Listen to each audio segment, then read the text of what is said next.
పెద్ద ఎత్తున కుటుంబము తెలంగాణ వనరులను కొల్లగొట్టి విధ్వంసానికి పాల్పడి కొత్త రకమైన అవినీతి అక్రమాలకు తెరలేపి ఇవాళ మేమే నిజాయితీపరులు అని మాట్లాడుతున్నారు. ఎలా మాట్లాడగలుగుతున్నారో నాకు అర్థం కావడం లేదు. నిజంగా ఓసారి ఆశ్చర్యం అనిపిస్తుంది. ఇవాళ కేసీఆర్ కుటుంబంలో, కల్వకుంట్ల కుటుంబంలో లిక్కర్ కేసులో ఇన్వాల్వ్ అయిందని చెప్పి, లిక్కర్ కేసులో కుంభకోణం జరిగిందని చెప్పి సాక్షాత్తు కేసీఆర్ బిడ్డ కవిత గారు ఢిల్లీలో తిహార్ జైల్లో ఎన్ని రోజులు ఉన్నదో మనందరికీ కూడా తెలుసు. అదేవిధంగా ఇవాళ కేటీఆర్ పైన ఫార్ములా ఈ కేసులో దాదాపు 55 కోట్ల రూపాయలు నిబంధనలను అతిక్రమించి మరి ఆ కంపెనీకి పే చేశారు. తద్వారా అనేక రకాలైన తప్పులకు పాల్పడ్డారని చెప్పి ఈరోజు ఆయన మీద కేసు అయింది. ఆయన కూడా రేపో మాపో జైలుకు పోయేటట్టున్నాడు. కాళేశ్వరం ప్రాజెక్టు విషయంలో కేసీఆర్, హరీష్ రావు గారు అనేక రకాలైన సాంకేతిక పరమైన ఇతరత్ర తప్పులు చేశారు. వాళ్ళను కూడా తప్పకుండా విచారించవలసిన అవసరం ఉంటుంది అని చెప్పి కమిషన్ ఘోష్ ఒకవైపు మాట్లాడుతున్నారు.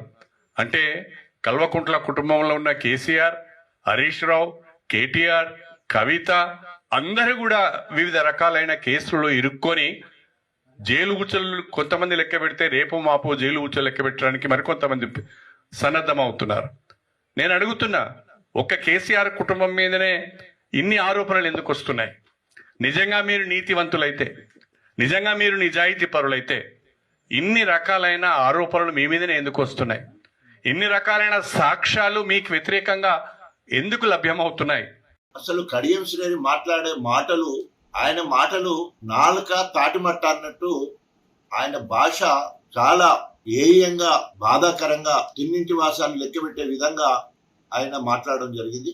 బీఆర్ఎస్ పార్టీ అధినాయకుల గురించి మాట్లాడితే పెద్ద నాయకుడిని అవుతాడనే ఒక భావంతో ఈరోజు తెలంగాణ జాతి పితగా, తెలంగాణ రాష్ట్ర సాధకుడిగా పేరున్న కేసీఆర్ గారిని, యువతకు ఐకాన్గా ఉన్న, అదేవిధంగా ఐటీ ఇండస్ట్రీ రంగాన్ని హైదరాబాద్ను తనదైన శైలిలో గొప్పగా అభివృద్ధి చేసిన కేటీఆర్ గారి మీద, అదేవిధంగా హరీష్ రావు గారు మాస్ లీడర్గా, ట్రబుల్ షూటర్గా ఉన్న హరీష్ రావు గారి మీద, జాగృతి నాయకురాలు కవిత మీద అనుచిత వ్యాఖ్యలను తీవ్రంగా ఖండిస్తా ఉన్నాను. నీది నాలుక తాటిమట్ట, ఏం మాట్లాడుతున్నావు? అన్నం తింటున్నావా, గడ్డి తింటున్నావా? 10 సంవత్సరాలు నువ్వు కూడా ఆ నలుగురితో అంతరంగికుడిగా ఉన్నావు కదా. నీ నోటనే కేసీఆర్ గారిని ఎన్నో సార్లు గొప్పగా పొగిడినావు కదా. కాళేశ్వరం విషయంలో 3 సంవత్సరాల కాలంలోనే ప్రపంచంలో ఎక్కడా నిర్మించలేని ఒక బహుళార్థ సాధక ప్రాజెక్టును, వరప్రధాని అద్భుతమైన ప్రాజెక్ట్ అని, కేసీఆర్ గారి మానస పుత్రికని గొప్పగా పొగిడిన నీ నోట ఈరోజు మరి అవకాశవాద అవినీతి మాట రావడం సిగ్గుచేటు. కేసీఆర్ గారు ఈరోజు భారతదేశానికి తెలంగాణ రాష్ట్రం నెంబర్ 1 గా చేసి అన్ని రంగాలలో ఆదర్శంగా నిలిచిన రాష్ట్రం తెలంగాణ రాష్ట్రం. దానికి కేసీఆర్ గారు ఆహర్నిశలు కృషి చేయడం వల్లనే ఆ స్థాయి రావడం జరిగింది. ఇంకేం మాట్లాడుతున్నావు? కేటీ రామారావు గురించి మాట్లాడుతున్నావు. కేటీ రామారావు గారిని నిండు సభలో నువ్వే మాట్లాడినావు. ఇవాళ భారతదేశానికి కాదు, ప్రపంచంలో కూడా ఇంత గొప్ప ఐటీ శాఖ మంత్రి ఉన్నాడు. ఈ రోజు భారతదేశంలో ఐటీ ఇండస్ట్రీ రంగానికి ఒక డెస్టినేషన్ గా, ఒక డెఫినేషన్ గా ఇవాళ తెలంగాణ ఉన్నదంటే హ్యాట్సప్ టు కేటీఆర్ అని మాట్లాడినావు నువ్వు. మళ్ళీ ఈరోజు నువ్వేమని మాట్లాడుతున్నావు? అవినీతి అని మాట్లాడుతున్నావు. మరి ఫార్మా ఈరేస్ విషయంలో అరెస్ట్ అవుతాడని మాట్లాడుతున్నావు. సిగ్గుండాలి కదా. మరి ఆనాడు ఒప్పందం చేసుకున్నప్పుడు ట్రాన్స్పరెంట్ గా డబ్బులను పంపించడం జరిగింది బ్యాంకు ద్వారా. ఆనాడు ఒకవేళ ఒప్పందము కేబినెట్ నిర్ణయంకు అనుగుణంగా జరగలేదంటే మరి రద్దు చేసినప్పుడు రేవంత్ రెడ్డి కూడా కేబినెట్ నిర్ణయం తీసుకోకుండా రద్దు చేయడం జరిగింది. అలాంటప్పుడు రేవంత్ రెడ్డి మీద కూడా కేసు పెట్టాల్సిన అవసరం ఉంది. ఇప్పటికే రేవంత్ రెడ్డి గారిని పైన సుప్రీంకోర్టు ఓటుకు నోటు విషయంలో మొట్టికాయలేయడం జరిగింది. హైకోర్టు అనేక సార్లు ఆయన నిర్ణయాలకు హైకోర్టు కూడా మొట్టికాయలేయడం జరిగింది. సో ఈ రకంగా కక్ష సాధింపు చర్యలు, కుట్రలు, కుతంత్రాలు చేస్తున్న రేవంత్ రెడ్డికి ఆయన సానుభూతి పొందడానికి కానీ మరి ఇష్టం వచ్చినట్టు మాట్లాడుతున్నావు. నీకేమైనా మాట్లాడితే ఇంకితం ఉండాలి కదా.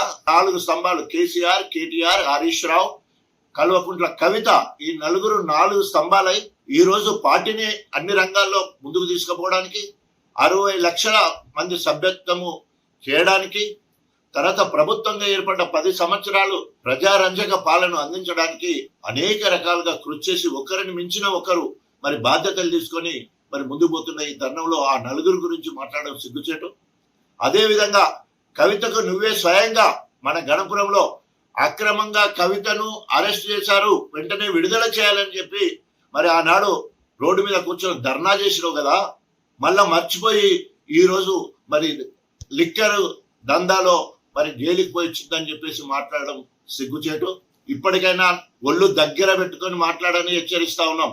ఇప్పటికే అనేక సార్లు అనేక రకాలుగా నిన్ను హెచ్చరించడమే కాకుండా ఈ రోజు సచ్చిన పాము లెక్కున్నావు.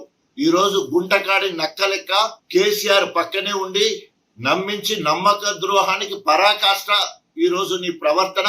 నువ్వు చేసిన మోసం తెలంగాణ ప్రజలు మర్చిపోలేదు. ఒక బీఆర్ఎస్ వాళ్ళే కాదు, కాంగ్రెస్ వాళ్ళు కూడా నిన్ను ఇవాళ తూ అంటే తూ అనే పరిస్థితి ఉన్నది. ఇవన్నీ మర్చిపోయి ఈరోజు తగుదునమ్మని చెప్పేసి ఆ నలుగురి జోలికి వస్తే ఖబర్దార్ కడియం శ్రేయర్ గారు, మరి గ్రామాన నీ దిష్టి బొమ్మలు తగలబెడతారు. జాగ్రత్త. ఎక్కడికైనా పోతే నువ్వు ఎందుకు కాంగ్రెస్ పోయినావు, ఏమి అభివృద్ధి చేసినావు, ఈ సంవత్సరంలో తట్ట మట్టి ఎక్కడన్నా తీసినవా?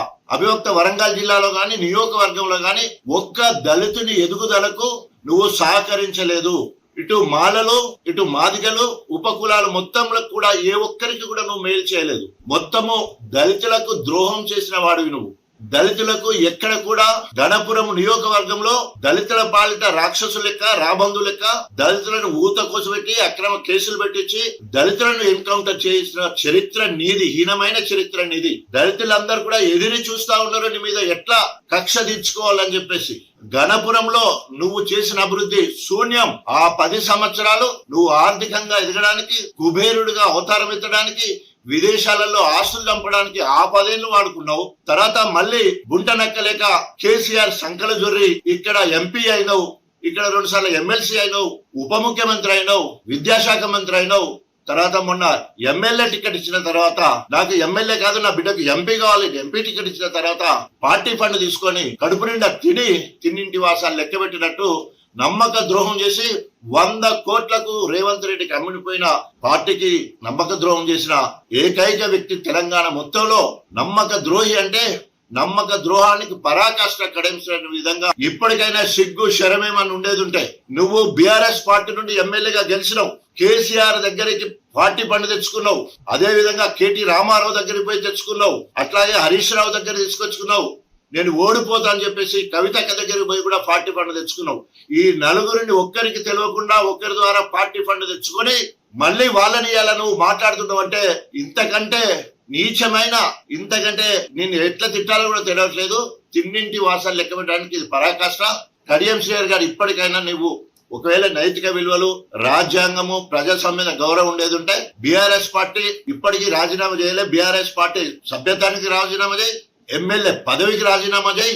నిజంగానే నువ్వు రేవంత్ రెడ్డి మెప్పు పొందాలంటే, మార్పు కోసం పోయిందంటే నువ్వు ఏం మార్పు చేస్తావో ప్రజలకు చెప్పి మళ్ళీ ఎలక్షన్లకు రా.